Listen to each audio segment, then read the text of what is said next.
GNSS stands for Global Navigation Satellite System. GNSS covers all satellite positioning systems across the globe. In the early days of satellite positioning, there's only GPS from the United States that is in operation. In recent years, more satellite positioning systems began to emerge. For example, Russia's GLONASS, China's Beidou, EU's Galileo, or Japan's QZSS. Select All Systems on the watch and it will utilize all the satellite positioning systems available. It is ensured at least 4 satellite positioning systems will be utilized to provide accurate positioning data.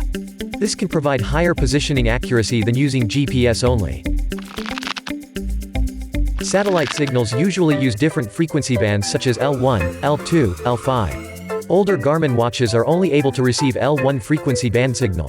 However, L1 signal could easily run into interferences such as Earth's ionosphere, forest environment, and buildings in urban areas, thereby resulting the multipath effect. Multipath effect is the phenomenon of a satellite signal arriving at a receiver via more than one different path, resulting in the miscalculations of reflected and scattered signals. This has a higher rate or positioning error and a lower rate of precision. In order to achieve higher position accuracy in harsh environments, we can incorporate L5 frequency signal to solve this issue. Comparing to L1 signal, L5 frequency signal has a longer wavelength, and also more robustness in penetrating power, allowing the signals less prone to interference in harsh environments. Hence, L5 has a higher rate of positioning to finding the most direct path of reception.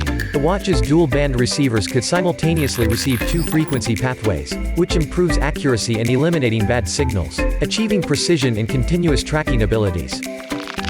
That's it. Thanks for watching.